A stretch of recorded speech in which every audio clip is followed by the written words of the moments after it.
নমস্কার, চলছে চলবে রণজিতে আপনাদের সবাইকে স্বাগত। আশা করি সবাই ভালো আছেন।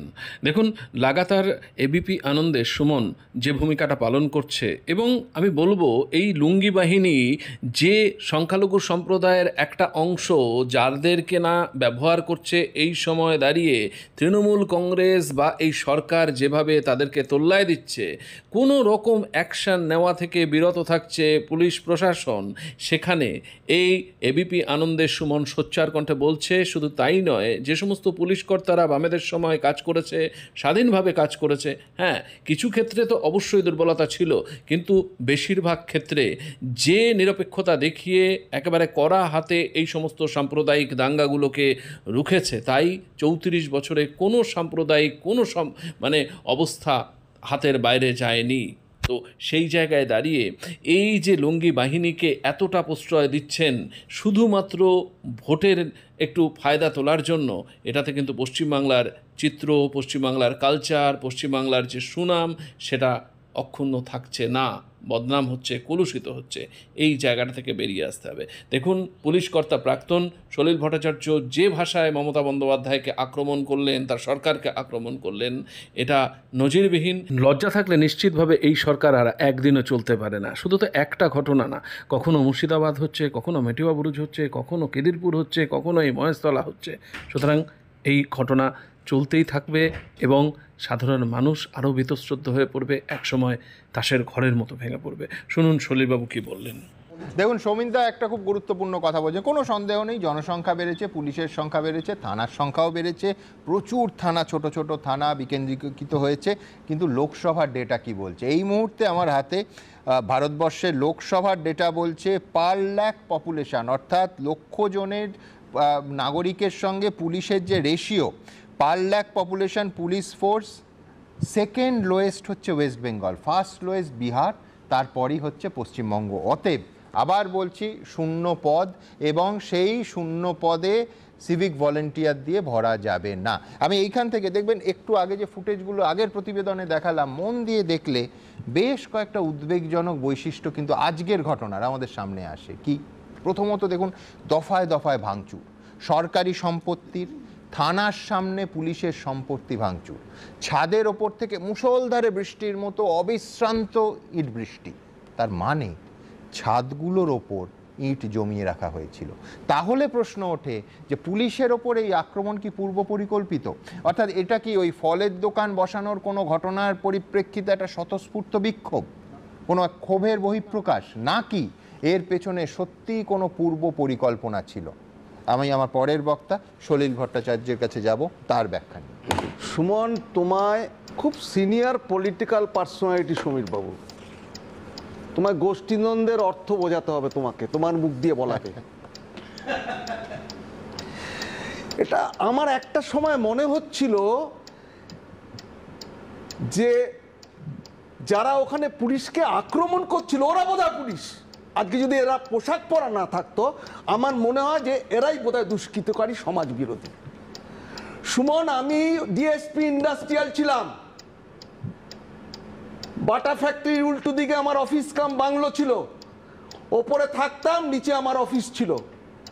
I use to look after Maheshtala, Budge Budge, Nadial, Metiabruz, Rabindranagar.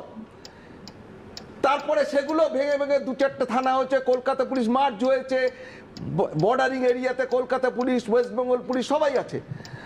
আমার প্রশ্ন হচ্ছে যে পুলিশের এই ইনঅ্যাকশনটা কিসের? পুলিশের মোরাল আজ তলানিতে, পুলিশ ইমেজ শ্যাটার্ড, পুলিশের প্রেস্টিজ অ্যাট স্টেক। এত সময় কেন নেবে? জোনাল ডিসি যে, তার কাছে এক্সিকিউটিভ ম্যাজিস্ট্রেটের পাওয়ার আছে। এই আনলফুল মব ডিক্লেয়ারটা করলো কটায়? সন্ধ্যে 6টায়। ঘটনা ঘটেছে তার 2.5 ঘন্টা 3 ঘন্টা আগে থেকে ঘটে চলেছে, আনইন্টারাপ্টেডলি ঘটে চলেছে, অল আউট ঘটে চলেছে। পুলিশের জিপ পুড়েছে, পুলিশের মোটর বাইক পুড়েছে, পুলিশের বাস ভেঙেছে, পুলিশ আক্রান্ত হয়েছে। লোয়ার লেভেলে যে ডিসকন্টেন্টমেন্ট সেটা প্রকাশ পেয়েছে। আজকে পুলিশ অসহায়, helpless, police is at a lost, হতবুদ্ধি। পুলিশ ইজ হতবুদ্ধি মানে কি? পুলিশ ভাবছে আমি অ্যাকশনে যাব কি যাব না। এই অ্যাট এ লসটা in the mind of the senior level. একবার বললেই হয়। তুমি একবারও তোমার জার্নালিস্টরা দেখাতে পেরেছেন কটা অ্যারেস্ট হয়েছে এখন পর্যন্ত? তুমি আমায় বলো। Have you had that number? আমার মনে হয় তুমি পাওনি এখনো। এরপরে পাবে। মধ্যরাতে চারিদিকে রেড হবে, বজবজ স্টেশন, লুঙ্গি স্টেশন, যারা অনাথ, যাদের কেউ নেই, খান 15-20 অ্যারেস্ট হয়ে যাবে দেখবে। তার মধ্যে একটা দুটো হয়তো রাউডি থাকতেও পারে, ক্রিমিনাল পাস্ট রেকর্ড কিছু থাকবে, কিছু জেনুইন বুঝে বুঝে যে যারা করেছে এরম চার। এইসব ক্ষেত্রে আমাদের ধারাপাত বলে police should go for indiscriminate arrest. ওখানে যদি সুমনদেও থাকে দর্শক হিসেবে, আগে আমি চিনবো না তাকে, আমি যদি না চিনি আমি তাকেও অ্যারেস্ট করব। যারা থাকবে তাকে তারপরে আমি স্ক্রিনিং করব। এটাই পুলিশের মরা, এটা পুলিশের ডিউটি, কর্তব্য, যে নেসেসিটি অ্যান্ড প্রপোর্শনালিটি, প্রয়োজনীয়তা এবং আনুপাতিকতা, এই দুটোর মধ্যে কাজ করতে হবে। পরিষ্কার এসওপি আছে, পুলিশ কোথায় অ্যাকশন নেবে, কোথায় অ্যাকশন নেবে। ইফ দেয়ার ইজ, আমি পরিষ্কার বলছি, if there is a scent of communal overtone, সেখানে যদি কোনো গন্ধ থাকে, police should go all out action. Police should go all out action. বর্ণ পরিচয় আমাদের ধারাপাত বলে, স্যার জানেন, স্যার তো বললেন সেটা। পুলিশ কেন এত restrained? Because police they at a loss.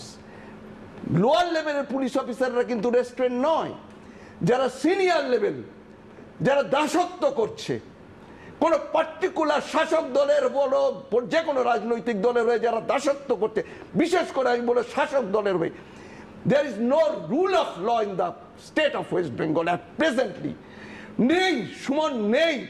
আজকে যদি থাকতো তুমি এখানে গর্ব করে বলতে পারতে, এবং তুমি বলতে, আমার বিশ্বাস তুমি বলতে, 100 জন সলিলরা অ্যারেস্ট হয়েছে আজকে, and police is going for screening, absolute screening, এবং নিরপেক্ষভাবে স্ক্রিনিং করে they should be put behind the bar, এবং এদের এগেইনস্টে হাইয়েস্ট সেকশনস অফ ল।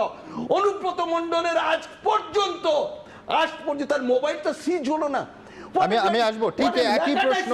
এমনকি স্টুডিওতে অনুব্রত মণ্ডল মামলায় যে ধারাগুলোর কথা নজরুলদা আলোচনা করেছিলেন, সেই ধারাগুলো নিয়েও পরামর্শ দিতে হলো জাতীয় মহিলা কমিশনকে। কিন্তু সেই প্রসঙ্গ ভিন্ন। সলিলদাকে বিশেষ করে ধন্যবাদ যে একাধিক বিষয় গর্বের কথা বলছিলেন না। সত্যিই তো কলকাতা পুলিশ নিয়ে আমাদের গর্বের সীমা নেই।